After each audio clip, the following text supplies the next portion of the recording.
GML रागिनीच्या 13व्या पॉडकास्टमध्ये आपल्या सर्वांचे सहर्ष स्वागत. आज आपण चर्चा करणार आहोत रोटरी क्लबच्या आदर्श अध्यक्ष होण्यासाठी कोणत्या गुणांची आवश्यकता आहे.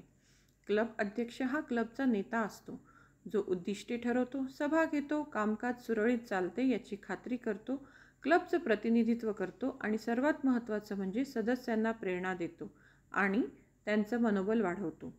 अनेकांना नेतृत्व करायचं असतं, पण जबाबदारी स्वीकारायला ते मागे हटतात. याच मानसिकतेमुळे तुम्ही कधीही उत्तम नेत्यांच्या यादीत सामील होऊ शकत नाही. आजच्या भागात आपण पाहणार आहोत यशस्वी रोटरी क्लब अध्यक्षासाठी आवश्यक असलेले मूलभूत गुणधर्म. नेतृत्व आणि दूरदृष्टी. एक उत्कृष्ट अध्यक्ष हा क्लबच्या भविष्यासाठी ठाम आणि स्पष्ट दूरदृष्टी ठेवतो. यासाठी एक सक्षम आणि मजबूत टीम उभारावी लागते.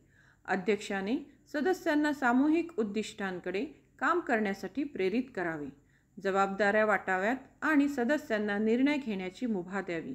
याशिवाय अध्यक्षाने दीर्घकालीन योजना आखून त्या उद्दिष्टांच्या पूर्ततेसाठी कार्यक्षम कृती आराखडा तयार करावा. संवाद कौशल्य आणि लोकव्यवहार.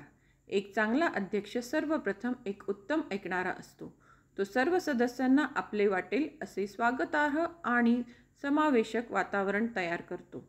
रोटरी अध्यक्षाने नेहमी समाधान आधारित दृष्टिकोन ठेवावा आणि सकारात्मक बदल व सहकार्याला चालना द्यावी. संघटन कौशल्य आणि व्यावहारिकता. अध्यक्षासाठी नियोजन हे अत्यंत महत्त्वाचं आहे. क्लबच्या सभा, कार्यक्रम आणि सेवा प्रकल्प याची बारकाईने योजना करावी लागते. क्लबच्या आर्थिक बाबी समजून घेऊन बजेटचा योग्य वापर करणेही तितकेच आवश्यक आहे.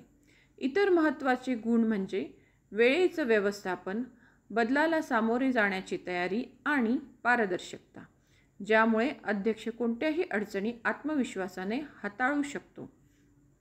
रोटरीचं सखोल ज्ञान. शेवटी एक प्रभावी रोटरी अध्यक्ष याला ठामपणे समज असायला हवा. रोटरी म्हणजे काय? रोटरीच्या 5ही मार्गदर्शक दिशा.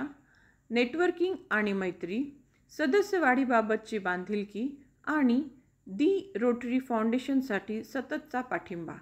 सारांश. एक खरा अध्यक्ष नेहमी लक्षात ठेवतो, जे काही उत्तम घडलं ते टीममुळे, जे काही अपेक्षेप्रमाणे घडलं नाही त्याची जबाबदारी स्वतःकडे घेतली पाहिजे आणि त्याबाबत योग्य ती अंमलबजावणी केली पाहिजे.